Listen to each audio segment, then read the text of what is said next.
Good afternoon. Thank you for attending this roundtable of the 13th edition of the Spain Investors Day, Reindustrialization in Spain. The speakers of this roundtable are Francisco Rivera, Executive Chairman for Gestamp. He has held that position and led the automotive group since its foundation in 1997.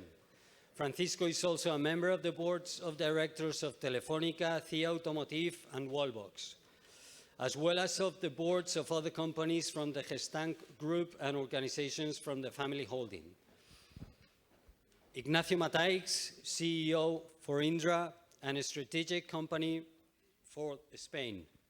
He has held senior positions such as the chairman of Europrop and chairman of Precicast Bilbao. He is currently chairman of the board of directors of Test Defense. In 2018, he was appointed executive director at Indra and CEO of the T&D business. In 2021, he was appointed CEO of Indra. María Peña, CEO for the Instituto de Comercio Exterior, ICEX.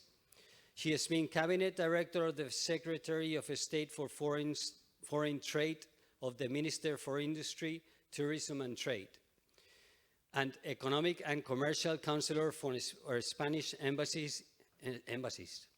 In addition, Peña held the position of General Director of Institutional Cooperation and Coordination of ICEX until 2018, when she was appointed as the CEO. Juan López Belmonte, Chairman of ROBI. He has worked for Laboratorios Farmacéuticos ROBI for almost 30 years. In 2001, he was appointed General Manager, and since 2007, he has been CEO of the company, leading ROBI's IPO in December 2007.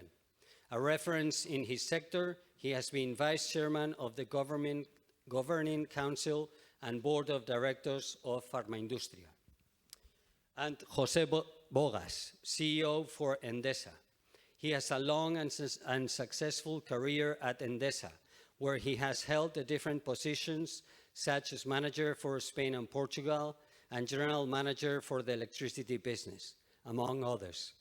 José Bogas was appointed CEO in 2014 and is a reference in the energy sector in Spain and well recognized as a key player in the energetic transition of our country.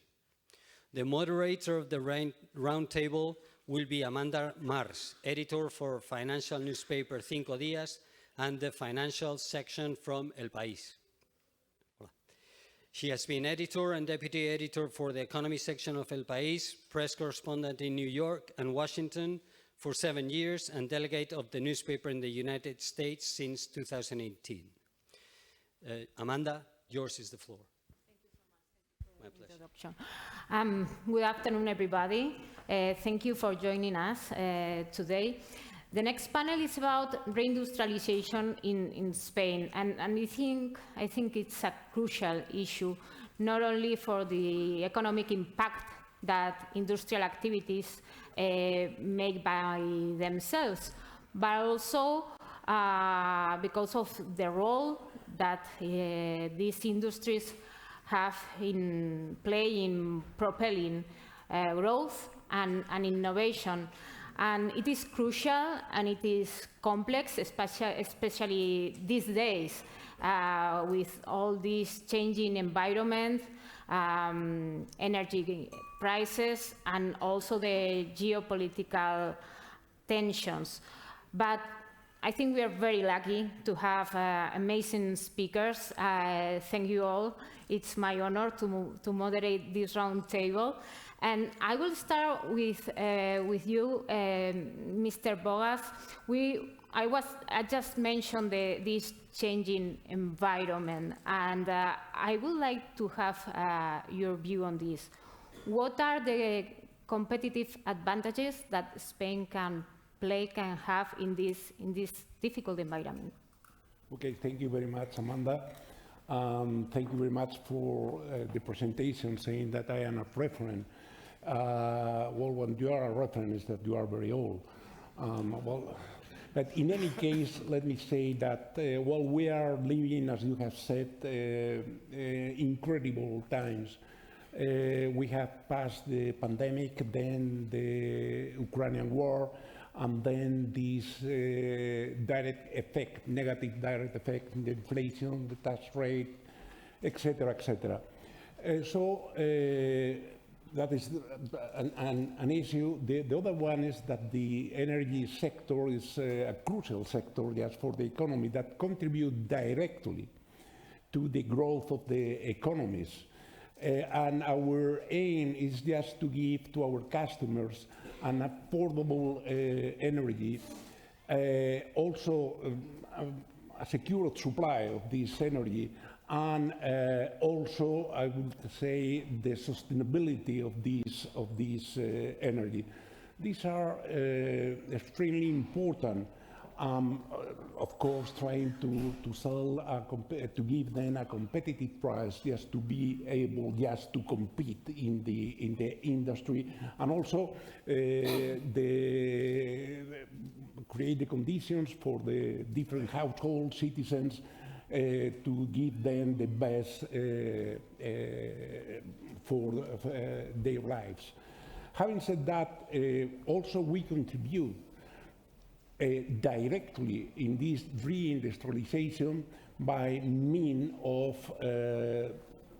I would say, in the case of Endesa, what we call the fair transition, the fair energy transition. So just because of the reindustrialization of the energy sector, we decided just to shut down our coal power plants. But to replace this energy, and to replace, even more important, this environment, social and economic environment, by three different things. One is just to replace this power by renewables. Second, just to try to create the environment in which these auxiliary companies of the renewables could be located in the surrounding areas, trying to give greater, I would say, security in the supply chain. And lastly, just to selling electricity, clean electricity, lower prices for the industries around these places. So I think that, well, there are many opportunities in the future, and once I heard or I read something of Ayrton Senna, the car race, I think he was a champion or something like that. He said that in a sunny weather, it's very, very, very difficult just to be the winner. But with bad weather, there are a lot of opportunities. So I think that we should think about that this situation could create a lot of opportunities. And I think that we are well prepared, I mean Spain, just to really try to get them. Thank you so much. Ms. Peña, I would love to hear from you what is the big picture right now for Spain regarding the investment flows? Well, first of all, thank you very much, Equipo de Comunicación, for inviting me to participate on this roundtable. And well, the first idea I would like to emphasize is the important role of foreign direct investment in the process of transformation of our economy. So in the process of also of industrialization, we have to consider that we have today, taking into account, for example, the data of the UNTAC, which is one of our sources, FDI represents more or less almost 60% of Spanish GDP. That means that among the big economies, that rate can only be compared with United States, United Kingdom, or Canada. So it's very, very, very important, the role of foreign direct investment. And the flows has been, I mean, Spain has been a country very appreciated by foreign direct investors during all these decades, mainly the last decade.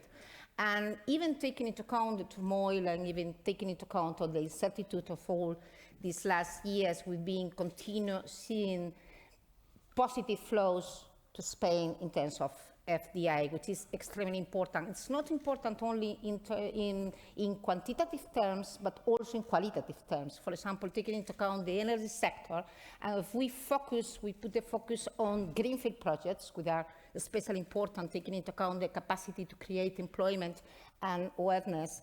For example, Spain's been the last year, 2022 was the 5th destination in the world of greenfield projects, according to financial markets. It was the 3rd in renewable energy, as you were saying. But if we consider, for example, 2021, we were the 4th destination in greenfield projects in the world, and the 1st, sorry, in renewable energies. So this attraction, this capacity of attract foreign direct investment has been very positive, and it's because of structural reasons that I can go further on this issue. But just considering the main flows, as you say, and the tendencies, I mean, first of all, the idea of these flows being positive even in 2020, we were one of the few countries in the world able to avoid the collapse in FDI flows, which is extremely important, taking into account all that happened in 2020. 2021, 2022 flows have continued being positive. Some of the sector more interesting for foreign direct investors has been renewable energy, as I was saying, logistics. We have to consider these sectors extremely important in infrastructure, transport infrastructure mainly, and let me emphasize also 2 other sectors which are being very important. Chemical sector with pharma and all the subsidiaries related to the chemical industry, and very important real estate, of course. And for example, this year we are seeing also very important trends in the audiovisual sector, which are very significant, taking into account the importance also of this sector. 4 priorities I would like to emphasize. I think renewable energy is one of it, one of the most interesting sector in the transformation of our economy. Secondly, which is being also one of the most attractive sectors for foreign direct investors, which is internet and cloud services and communications infrastructure, communication networks, and also life sciences. This is all the sector extremely interesting, related also to the chemical sector and the pharma sector, and of course automobile and all the value chain related to automobile. I don't want to, because there are real experts here of the sector, but all the value chain about the automobile sector, connected and clean mobility, which is one of the priorities of also of the recovery and transformation and resilience plan. Okay, thank you so much. So let's jump to automotive industry. Mr. Riveras, how is the automotive industry and component manufacturers dealing with energy prices, and what role can this industry play in this, let's say, new industrialization of Spain? Thank you, Amanda, and good afternoon.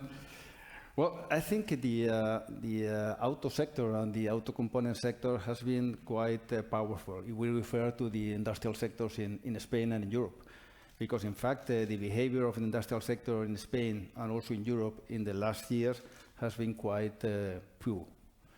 And I would say that this sector in Spain has been powerful, has been able to show that it's very resilient.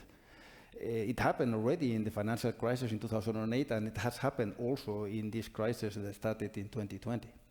So I think we are doing fine, but it's true that the sector itself is moving through a very special situation, because of course we had all the problems affecting the economy, but we had a very specific impact for the auto sector, which is coming from this transition from the ICE vehicles to the electrical vehicles.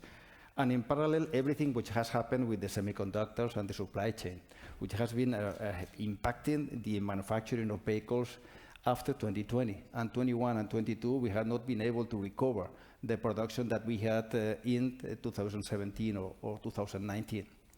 If we refer to the energy prices, of course, it's important for us in terms of manufacturing, but I would say that it's more important right now as a trend, the move from ICE vehicles to EVs. I think this is absolutely a must. It's a trend that started already some years ago. It has not slowed down by the COVID. It has been accelerated. And right now, everything around the auto sector right now is moving basically around how fast and how are we going to be able to doing this transition. And if we refer how we need to keep and do this reindustrialization of Spain in the auto sector, of course, we need to adapt what we do here for the revolution of the electrical vehicles. If Spain is already the second largest manufacturer of vehicles referred to ICE vehicles, we need to be able to prepare ourselves to be also a very important manufacturer of EVs. And in order to do so, we need to be able to adapt ourselves, we need to be able to build battery plants, and we need to be able also to prepare all the infrastructure in order to be able to cope with this challenge. And I think this is the most important challenge that we have. And of course, this industry has always been competitive. We need to remain competitive. And in order to do so, it's not just these investments around battery plants and so on. We also need to remain competitive in terms of energy cost, in terms of flexibility of labor, and trying to embrace all the new opportunities around Industry 4.0. Thank you so much. Mr. Matthijs, from the point of view of your company, Indra, what are the main challenges for the coming, actually for this year? We were expecting like a big crisis happening. It hasn't happened, at least yet. And I would like to have your view for the industry in the coming year, and what do you think are the main shadows in the picture? Thank you, Amanda. Hopefully it doesn't come, so let's hope that doesn't happen. We have, in a way, for us, we are in a sweet spot in the sense that, we are in two different businesses, which are, the defense and the mobility business in one side, and the digitalization, the IT services in the other side. Unfortunately, due to the Ukraine war, the budgets are going to be increased in defense. The GDP investment in defense will grow to 2%, and that's a huge challenge for the industry, clearly. A huge opportunity to develop technology, taking into account that European sovereignty in terms of defense needs to be increased, and that means increasing substantially technology. And investments, and there I think we have, let's say, two issues that will need to take a lot of attention. First of all is human talent, capability, people. We are all lacking in all industries talent, and that's something that we will need to pay a lot of attention in the next years, and we need to see how we are able to attract more people and also to be able to retain them in industries which maybe are less challenging than other industries or less attractive in a way, and industry might be a little bit less attractive in some way than other industries. Second challenge is we've been suffering a lot on the supply chain, all of us, all industry. Obviously, that is now thought again on how we are going to go through the supply chain, and that's something we need to pay a lot of attention.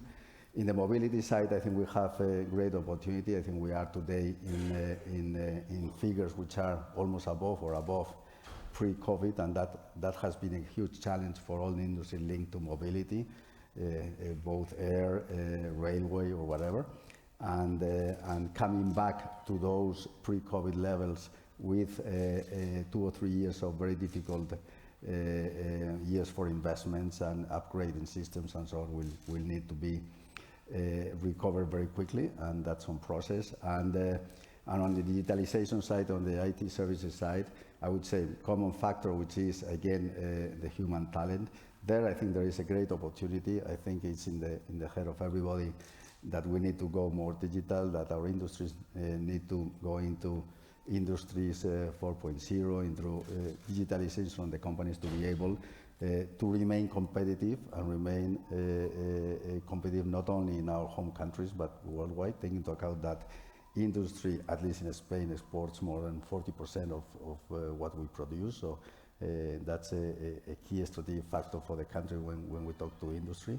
So we need to remain competitive globally. So I think those are challenges for all of us. Thank you so much. Mr. Lopez Belmonte, at the beginning I asked Mr. Bogas what are the competitive advantages for Spain in this environment. Robbie, your company has just built a new factory in Spain. Why Spain? Why here? Good afternoon to everybody, and thank you for being here today, for being invited. Actually, yeah, we have decided to invest on our 8th factory in Spain. We are a pharmaceutical company. We have decided as a corporate decision by the board to invest in Spain as a commitment to the Spanish country and also to the National Health Service. Pharmaceuticals, we are devoted to patients. We are a Spanish company that our origins come from Spain, and we are, or what we have managed to be today is thanks in a great part to the national health system. And we do believe that since the COVID-19, I think the whole concept of reindustrialization is just been completely, is going to be redefined in the next coming years. The COVID-19 has completely changed the geopolitics worldwide. I think that everybody took for granted all those countries that they have part of their GDP, an important weight of the GDP was based on industrialization. It did provide a much more sustainable economy. And I think since the COVID-19, there is another major issue that it has been put into the formula, which is the concept of national security. And when it comes to pharmaceuticals, we have to take into account that 25 million people every day in Spain takes a medicine. So it's not rather a question of defining supply chain, but I think since the COVID-19 and with the different geopolitics, unfortunately, uncertainty that we are living today, I think Europe as a whole, as an economic region, they have to take it a second thought on how do we define European as a region, how we define Europe as a strategic region within the worldwide. And I think national security is going to become one of the major issues. I'm not talking about stopping globalization. I'm not talking about self-sufficiency or autarky in terms of economy, but definitely there is going to be a tremendous change in the next coming years. And I think Spain as a whole, at least in the pharmaceutical industry, we can definitely become the production hub for Europe. In Spain today, probably it's not that well known by the general population, but we have today 173 factories between human healthcare, animal healthcare, active ingredients, and biologicals. And I think that plus, and I also want to raise a flag regarding our university degrees. I think Spain has got all the ingredients really within this shuffle, as Mr. Bogas said before. I mean, in times of uncertainty, that's where you can create changes. I think today, unfortunately, at least from the pharmaceutical industry, we are too reliant to certain Asian countries. I think the COVID-19 shows us and provides us an important lesson that Europe as a region, it cannot be completely dependent on certain products like intensive care units or even ibuprofen, paracetamol, certain basic products. We cannot rely on certain countries which, when the time comes difficult, they usually take harsh decisions that can provide a major issue in terms of emergency in certain countries in Europe. And definitely, I do believe that we have a tremendous opportunity. Spain has got everything to become really a production hub within Europe and worldwide. And actually, that's what, at least from Pharmaindustria, we are working right now with the government to define a strategic plan and a roadmap to try to really place Spain, at least in the pharmaceutical sector, where do believe that we can be a champion in terms of production. I think we all agree that obviously regulations and incentives and policies play a big role in investment. Mr. Bogas, what do you think government and authorities could offer to boost investment to really make Spain a production hub for Europe, as Mr. Lopez just said? Well, in these, always, but in these circumstances even more, I think that should be a private-public collaboration, trying to resolve the short-term problems and also the long-term problems. I would say that we need the dialogue, and we need to try to resolve these problems that we are discovering now and try to adjust for the future, taking into account what we have learned during these last months. Having said that, I would like just to say that at least in the energy sector, for me, there are some kind of things that, among others, we should take care about them. The first one is just to take care about the vulnerable customers. It is absolutely necessary to take into account all the citizens and to move ahead all together. It's going to be very difficult with this break with the digitalization, the new technologies, etc., not to take care about these kind of people and all these citizens that have problem with the price of the electricity. This is the first thing. The second thing that while we're discussing is that we need a new pricing model for the electricity in the future. That we should be not ideologic. We should, because when I hear about what is going on with the new system of prices in the future, what I hear is always that there are a lot of entry barriers. There is no competition between generators. There is no competition between suppliers. There are windfall profit. There are, believe me, this is not real. And this is an ideological position. But in any case, we need just to modify this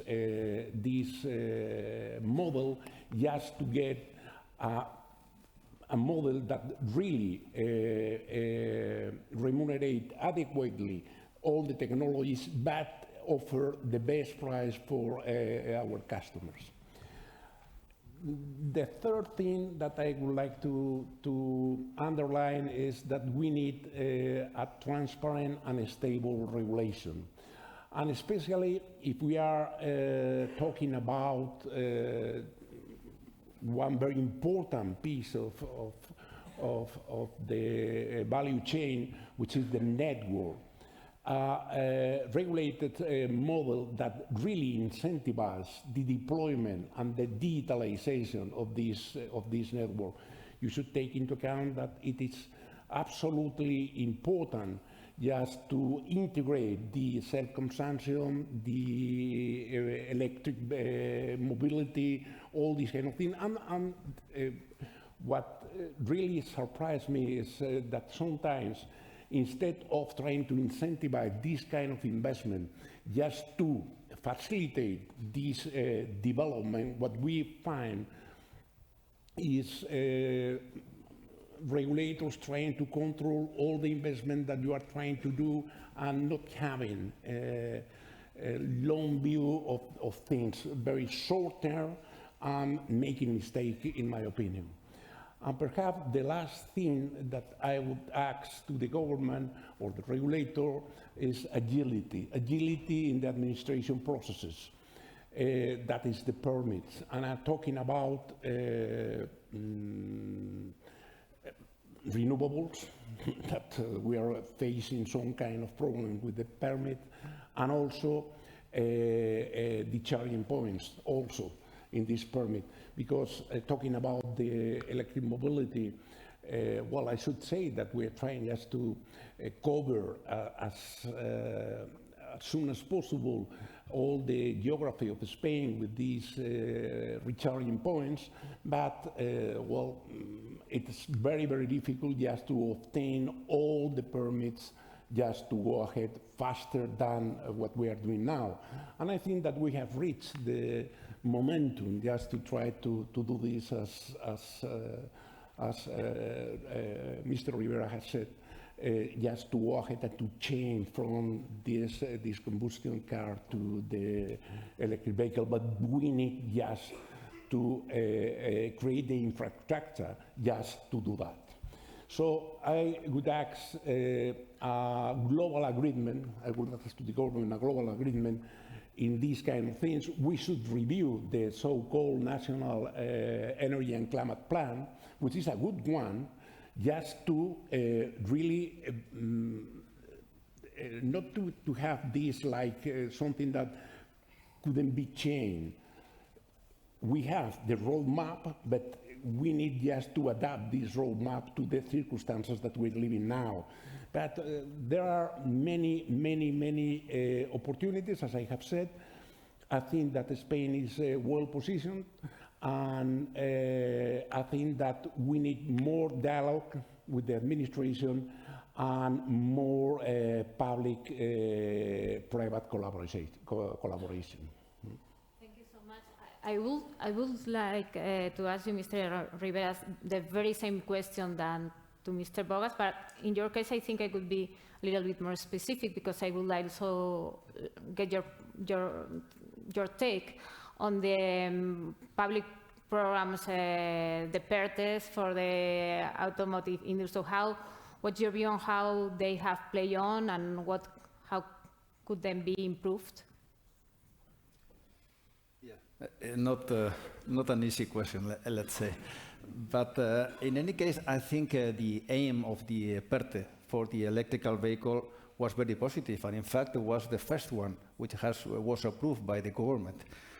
The problem is that the way that this PERTE needs to be implemented due to the regulation, and very important part of it coming from Europe, was very complex. So at the end of the day, the aim and the amount of money was very positive, but at the end of the life, we have not been able to use all the money which was available, and it's been a little bit late so far. And right now, there are some programs which has started to really move on and in the right direction.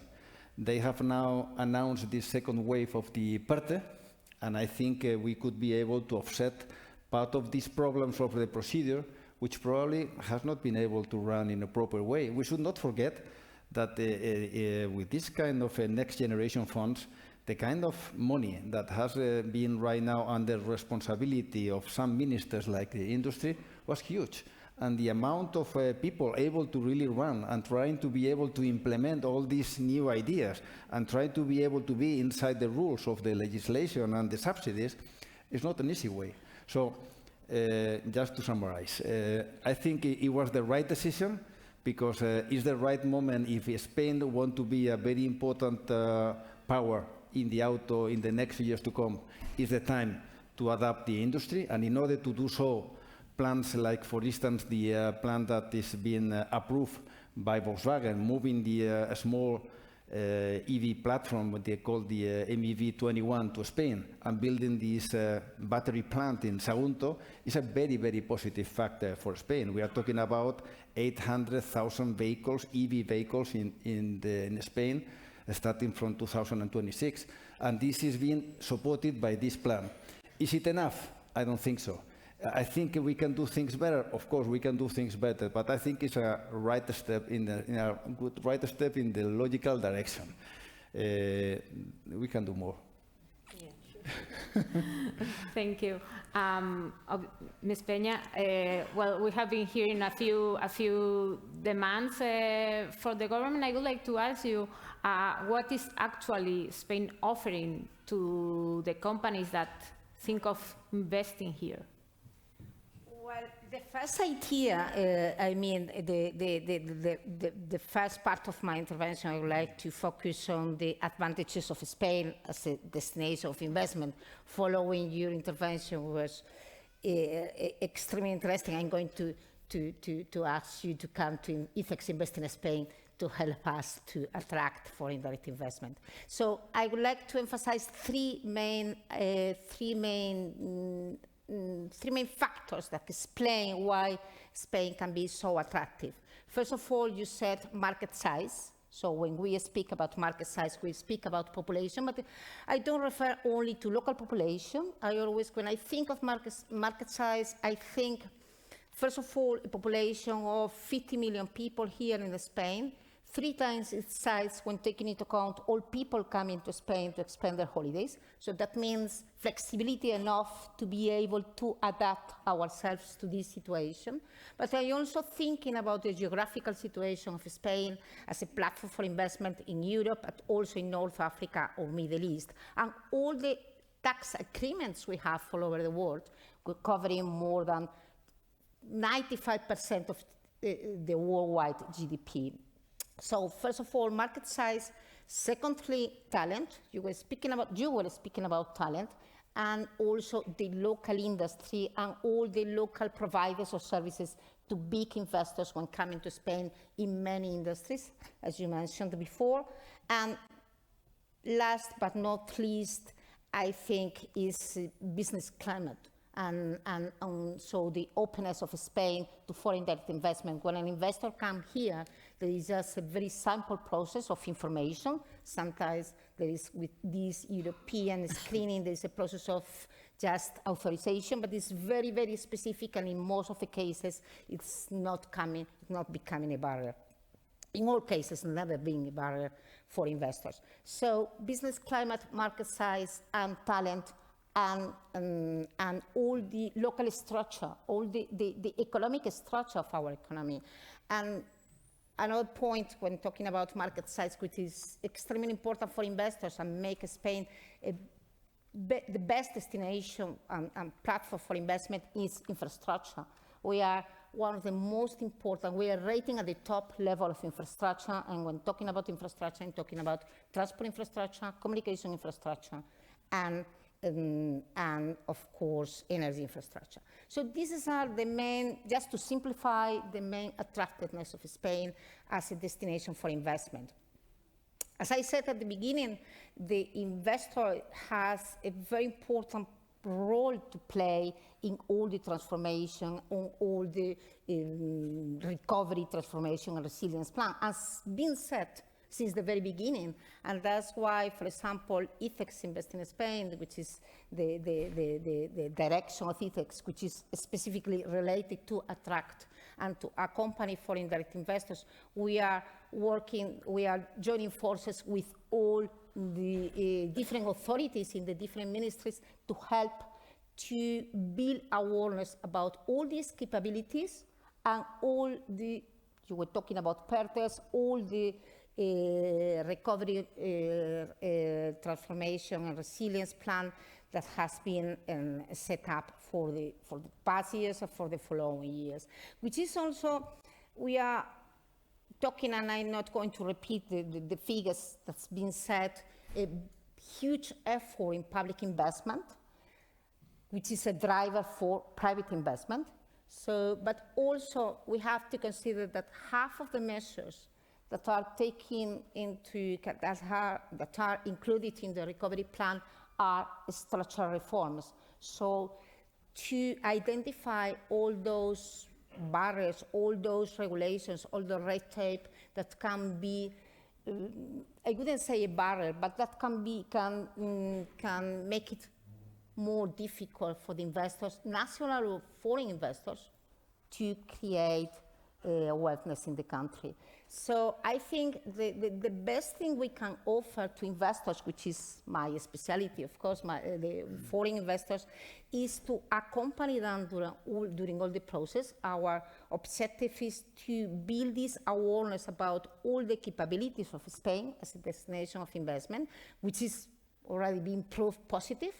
because as I said, we've been continuing receiving flows, positive flows, even during this, the uncertainty of these last years, and to build this awareness of our capabilities, and at the same time, to offer, we offer tailor-made services to foreign companies since the very beginning. When they are thinking about Spain as a destination for their investment, they can be next to them. We have a network, it has a network of more than 100 trade offices all over the world. So we can be very global, but we are at the same time very local, and we can be very close to the making decision centers through our network of offices. So we can be next to the investor at the very beginning when it's thinking of Spain as a destination for international expansion, and which is the most important, we have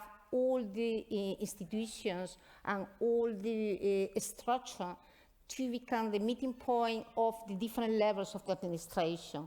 When Spain has been chosen as a destination, possible destination, competing with other countries in the world, which is very often happen, or when we have decided Spain as a destination, but maybe they are looking for a place to set up their industry, to set up the investment, we are the meeting point, or we try to, we make the different institutions and the different regions, which is the most important in this case when looking for a location, to compete among themselves to offer the best destination, the best possible destination for the investor. And then I'm talking about requirements that can be human capital, can be energy, can be also tax incentives. It can be also, subsidies or whatever the requirements are.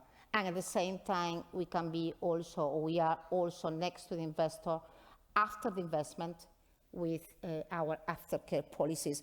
You mentioned something, if I have just 1 second, you mentioned something which is extremely important, which is dialogue and public-private cooperation and collaboration, which is something we try to have as the strategic line of all the things we do.